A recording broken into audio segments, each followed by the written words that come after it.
absolutely thrilled. I think it's enormously exciting to see his works resonating with our own old master paintings, and it just shows you that contemporary British painting has wonderful roots in pusan. As you can see, we've got the Dance and Music of Time showing at the end of this gallery as you go into our own great gallery. And all our pictures have influenced him, and this is a lovely moment where we can put the two together and say this is an amazing partnership.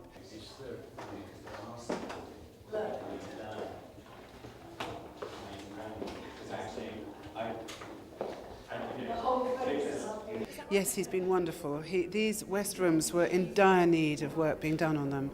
They hadn't been treated since the 1970s, and I have to say that not only was the paintwork ghastly and the lighting grim and the floor stained black, but the fabric on the walls had occasional roof problems and leaks and was stained and marked and so on. And look, you can just see it sparkling, and it's very exciting.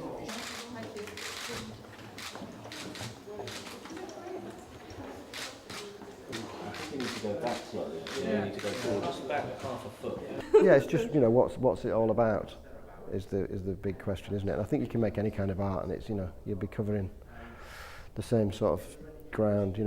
Obviously, I'm glad they look like my work. The shark, the skull, spots, butterflies. There's butterflies in there.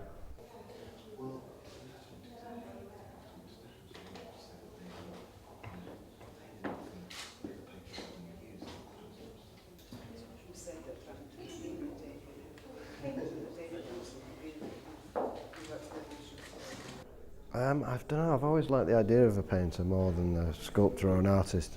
The old idea of like Turner strapped to the mast painting the storm. That seemed like. I remember when I was younger, I had a girlfriend who, you kind of. What did she say? I remember saying to her, she said it's either you or your art or something. You've got to decide, me or your art. And I was like, it's my art. We all go through those sort of periods. But I think there's something, about a painter which is kind of like that. But it's the one-on-one and the illusion as well. The painting, it's like it sort of accepts its own failings before it starts, because you know if you turn it that way, it's a line, down the middle, and then it's a painting, and then it's a line. So it's like there's no space there. So you're trying to create an illusion of space.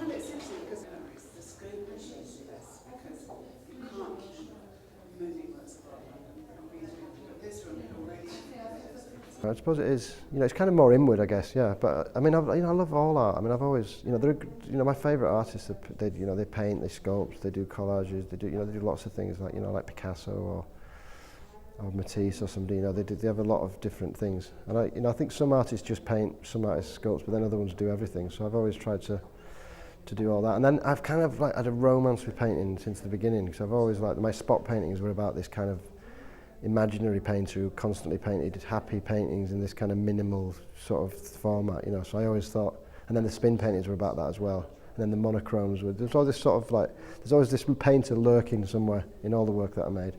But it was kind of conceptual. And then in the end I just thought, I just got to get on with it.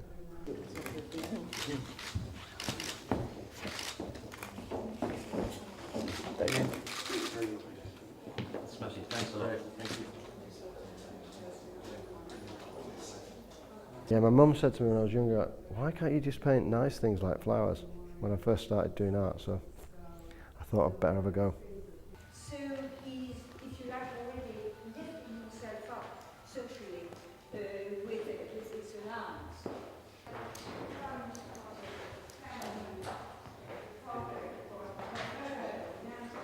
Yeah, there's some great things in there. I love it. But the great thing about the Wallace is whenever you come in here, you always see new things that you've never seen before that look great, inspire you.